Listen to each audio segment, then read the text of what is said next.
بسم اللہ الرحمن الرحیم۔ سورہ نور آج ہم نے اس کا آغاز کرنا ہے۔ پارہ نمبر 18 قد افلح المومنون میں صورت آتی ہے۔ اس کی 64 آیات ہیں۔ سب سے پہلے میں سورہ نور کا تھوڑا سا انٹروڈکشن آپ کو دوں گی۔ سورہ نور بعض روایات میں آتا ہے کہ غزوہ احزاب جب ہوا اس سے پہلے یہ غزوہ بنی مستلق ہوا جس وقت یہ صورت نازل ہوئی، اور زیادہ تر جو روایات اس کی تصدیق میں ملتی ہیں وہ یہ ہے کہ غزوہ احزاب پہلے ہوا جو پانچ ہجری میں یہ کہہ لیں کہ شوال یا ذیقعد کے مہینے میں ہوا، اور غزوہ بنی مستلق جو تھا وہ 6 ہجری میں شعبان کے مہینے میں ہوا۔ ٹھیک ہے، تو اس لحاظ سے یہ سورہ نور کے احکامات اور سورہ احزاب کے تقریباً آخری 6 رکوع جو ہیں وہ کہتے ہیں کہ اس وقت نازل فرمائے گئے۔ پردے کے احکامات قرآن پاک میں 2 صورتوں میں ہی بیان کیے ہیں، ایک سورہ نور اور ایک سورہ احزاب۔ ٹھیک ہے، تو سورہ نور اصل میں نازل جو ہوئی ہے نبی کریم صلی اللہ علیہ وسلم اور آپ صلی اللہ علیہ وسلم کی ازواج مطہرات کی پاک دامنی پر، جس میں حضرت عائشہ صدیقہ رضی اللہ تعالی عنہا جو نبی کریم صلی اللہ علیہ وسلم کی سب سے محبوب یہ کہہ لیں کہ رفیقہ حیات ہیں، ان کی برات میں آیات نازل ہوئیں۔ اس صورت میں جو ہے وہ زنا کا جو ہے یہ کہہ لیں کہ زنا کے بارے میں احکامات نازل ہوئے، ان کی سزا بتائی گئی۔ جو نیک اور پاک باز عورتوں یا مردوں پر تہمت لگاتے تھے ان کے بارے میں احکامات نازل ہوئے، پردے کے احکامات نازل ہوئے۔ اس کے علاوہ نبی کریم صلی اللہ علیہ وسلم کی ازواج مطہرات کے بارے میں، جیسے غزوہ احزاب کا میں نے بتایا، اس میں بھی ان کے اللہ تعالیٰ نے واضح کر دیا کہ وہ گھروں سے باہر نہ نکلیں، بلا وجہ بناؤ سنگار نہ کریں، اور اپنے چادریں اوڑھ کر رکھیں۔ اور حضرت عائشہ صدیقہ رضی اللہ تعالیٰ عنہ پر جو تہمت لگائی گئی سورہ نور میں، اس کے احکامات نازل ہوئے، ان کی برات کا ذکر کیا گیا اور تہمت لگانے والوں کی سزا بھی مقرر کی گئی۔ پھر اس کے علاوہ حضرت ابو بکر صدیق جس خاندان کی حضرت مستق خاندان کی جو ہے وہ کفالت کرتے تھے، تو وہ بھی جو ہے وہ حضرت عائشہ صدیقہ رضی اللہ تعالیٰ عنہ پر تہمت لگانے والوں میں شامل تھے۔ تو ان کی یہ کہہ لیں کہ انہوں نے جب کفارت روک دی تو اللہ تعالیٰ نے وہ بھی منع فرمایا کہ ایسے معاملات میں، کیونکہ وہ بدری صحابی تھے، تو اس طرح کے معاملات میں جو ہے وہ یہ کہہ لیں کہ جو اللہ تعالیٰ کی رضا کے لیے کام کیا رہے اس میں اپنی ذاتی دشمنی کی وجہ سے جو ہے وہ انسان کو ایسا بیہیویئر نہیں رکھنا چاہیے۔ تو اس کے ساتھ ساتھ اللہ تعالیٰ نے جو ہے وہ مومنوں پر واضح کر دیا کہ نبی کریم صلی اللہ علیہ وسلم کی ازواج مطہرات جو ہے وہ تمام مومنوں کی مائیں ہیں۔ سورہ احزاب میں ہی اس کا ذکر ہے، اور یعنی یہ کہہ لیں کہ دونوں صورتوں کے جو ہے وہ آگے پیچھے ہی، کیونکہ یہ نازل ہوئیں تو ان کے احکامات آگے پیچھے ہیں، تقریباً مکس ہیں، جس میں اللہ تعالیٰ نے مومنوں پر جو ہے وہ خاص طور پر نبی کریم صلی اللہ علیہ وسلم اور ان کے اہل خانہ کے جو ہے وہ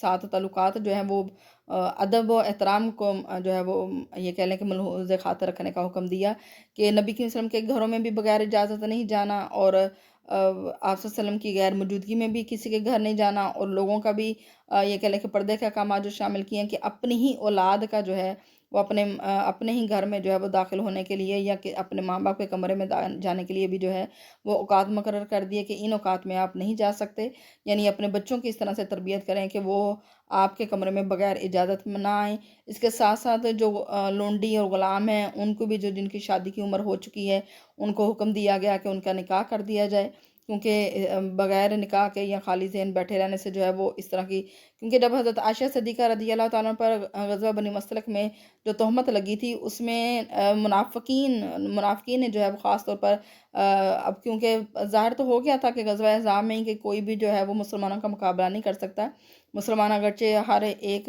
جنگ میں جو ہے وہ کفار کے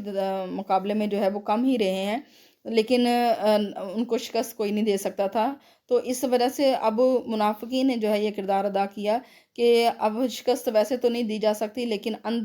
مسلمانوں کے اندر جو ہے یہ اس طرح سے پھوٹ ڈالی جائے کہ یہ لوگ کمزور ہوں، ان کی اخلاقیات پر حملہ کیا جائے۔ تو اس طرح سے وہ نبی کریم صلی اللہ علیہ وسلم کی ذات پر حملہ کرنا شروع کر دیے اور آپ صلی اللہ علیہ وسلم کے اہل بیت پر حملے کرنے شروع کر دیے۔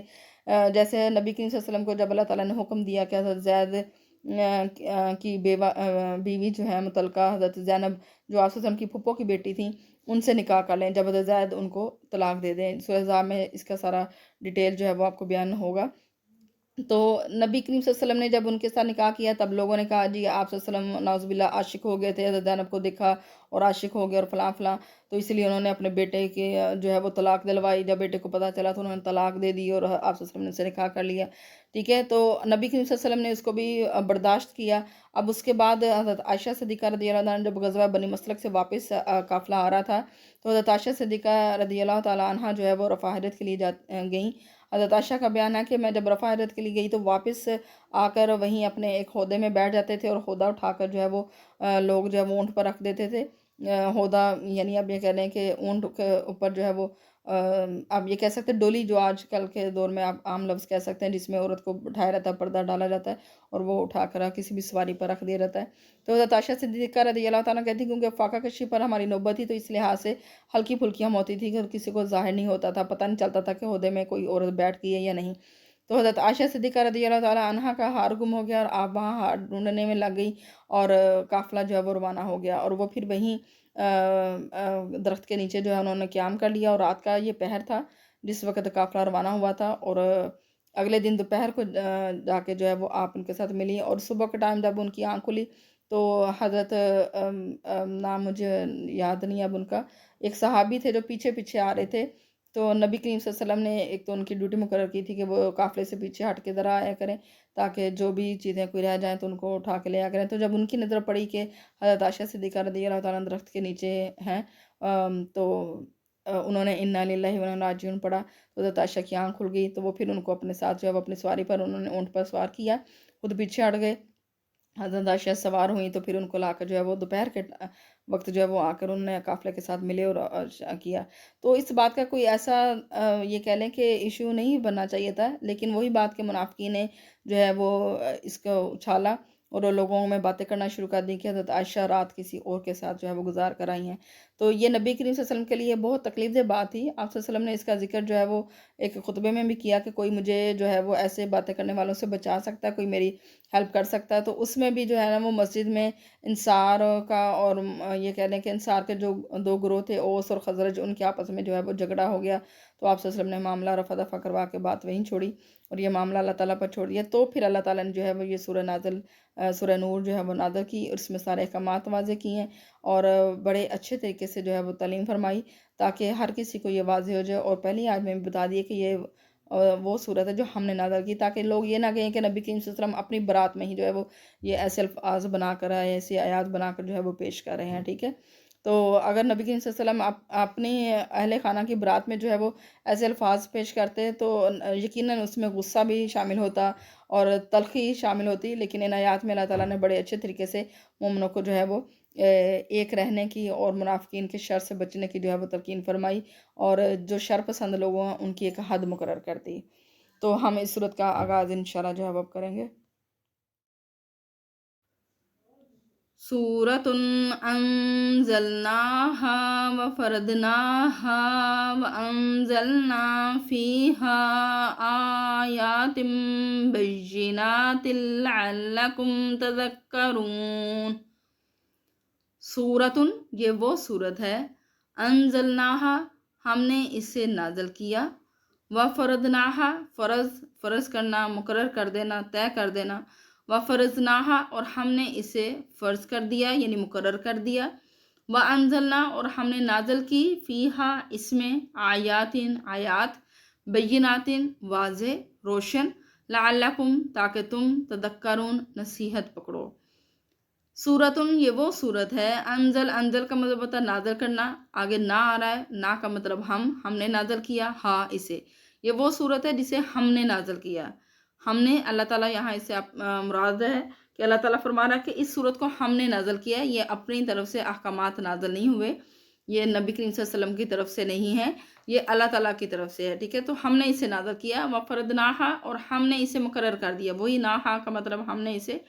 और हमने इसे मुकर्रर कर दिया यानी जो हमने इसे नाज़िल किया है इसके अहकामात को लोगों पर लाजिम करार दिया है। व अंज़लना और हमने नाज़िल किया फ़ीहा इसमें आयातिन आयात, बय्यिनातिन रोशन और हमने इसमें रोशन आयात नाज़िल की, यानी इसमें जो अहकामात हैं वो वाज़ेह खुले हैं, अल्लाह ताला ने वाज़ेह कर दिए सब पर। लअल्लकुम ताकि तुम तज़क्करून याद करो, इसे नसीहत पकड़ो या ज़िक्र करो। ذکر کا مطلب ذکر کرنا، نصیحت کرنا یا وہ کیا کرنا، یاد کرنا ہے. تو یہاں دیکھا لعلکم تذکرون، تاکہ تم اس سے نصیحت پکڑو. تو اب یہ سورہ نور کا جیسے میں نے انٹروڈکشن آپ کو بتایا تھا کہ کس معاملے میں جو ہے یہ صورت نازل ہوئی، تو اس لیے اللہ تعالیٰ یہاں سٹارٹنگ میں ہی فرسٹ آیت میں ہی جو ہے وہ اللہ تعالیٰ یہ ارشاد فرما رہا ہے کہ یہ وہ صورت ہے جسے ہم نے نازل کیا ہے، اور اس کو مقرر کر دیا ہے، اور اس کے اندر ہم نے واضح کھول کر احکامات سارے بیان کر دیے ہیں تاکہ تم ان سے نصیحت حاصل کرو.